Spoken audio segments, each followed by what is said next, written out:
شہر کے بازار میں رفیق کے کپڑے کی دکان تھی۔ رفیق ایک نیک اور ایماندار تاجر تھا۔ وہ صبح فجر کی نماز پڑھ کر ذکر وغیرہ سے فارغ ہو کر دکان کھولتا اور جیسے ہی ظہر کی اذان ہوتی وہ دکان بند کر کے مسجد چلا جاتا۔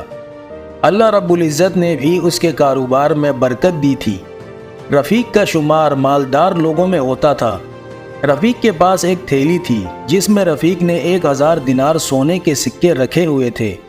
ایک مرتبہ رفیق کو کاروبار کے سلسلے میں دوسرے ملک جانا تھا۔ وہ اپنے ایک قریبی دوست عامر کے پاس اپنی تھیلی لے کر گیا اور اس سے کہا کہ بھائی عامر، میں کچھ عرصے کے لیے دوسرے ملک جا رہا ہوں اور تمہارے پاس اپنی ایک امانت چھوڑ کر جا رہا ہوں۔ امید ہے تم اس کی حفاظت کرو گے۔ میں واپس آ کر تم سے یہ امانت لے لوں گا۔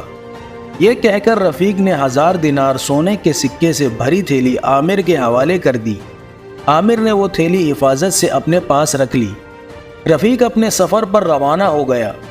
رفیق کو گئے ہوئے کئی سال ہو گئے۔ اب عامر کے دل میں شیطان نے وسوسہ ڈالا۔ اس نے سوچا کہ کیوں نہ میں اس تھیلی سے دینار سونے کے سکے نکال کر درہم چاندی کے سکے ڈال دوں۔ رفیق واپس آ کر اگر پوچھے گا تو میں جھوٹ بول دوں گا کہ تم نے تو مجھے یہی دیا تھا، میں نے اس تھیلی کو کھول کر بھی نہیں دیکھا۔ اور عامر نے اسی طرح کیا۔ تھیلی سے دینار نکالے اور ان کی جگہ درہم رکھ دیے۔ کچھ عرصے کے بعد رفیق واپس آ گیا۔ وہ عامر کے گھر گیا۔ عامر اس سے بہت اچھے طریقے سے ملا اور سکوں سے بھری تھیلی رفیق کے حوالے کر دی۔ رفیق نے گھر آ کر تھیلی کھولی تو وہ یہ دیکھ کر حیران رہ گیا کہ تھیلی بجائے دینار سونے کے سکے کے درہم چاندی کے سکے سے بھری ہوئی ہے۔ اب تو رفیق بہت پریشان ہوا۔ وہ بھاگتا ہوا عامر کے پاس گیا اور اسے ساری بات بتائی۔ عامر بہت غصہ ہوا اور کہا کہ ایک تو میں نے تم پر احسان کیا اور تمہارے مال کی حفاظت کی، اور اب تم مجھ پر چوری کا الزام لگاتے ہو۔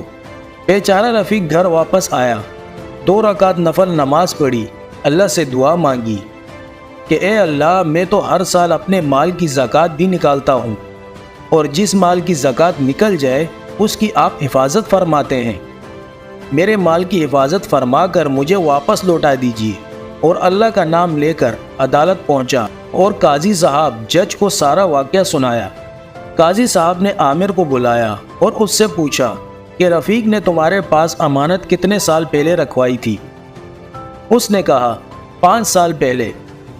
اب قاضی صاحب نے تھیلی کھولی اور سکوں کو باہر نکالا اور عامر سے کہا کہ تم کہتے ہو کہ یہ سکے رفیق نے تمہارے پاس 5 سال پہلے رکھوائے تھے، جبکہ ان سکوں پر ان کے بننے کی تاریخ 2 سال پہلے کی لکھی ہوئی ہے۔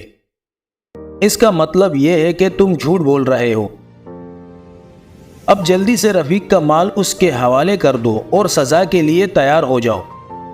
عامر نے شرمندگی سے اپنا سر جھکا لیا اور اپنے جرم کا اقرار کرتے ہوئے رفیق کا مال اس کے حوالے کر دیا۔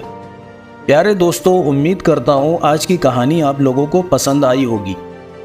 ویڈیو کو لائک کریں، دوستوں کے ساتھ شیئر کریں۔ ملتے ہیں اگلی ویڈیو میں۔ اللہ حافظ۔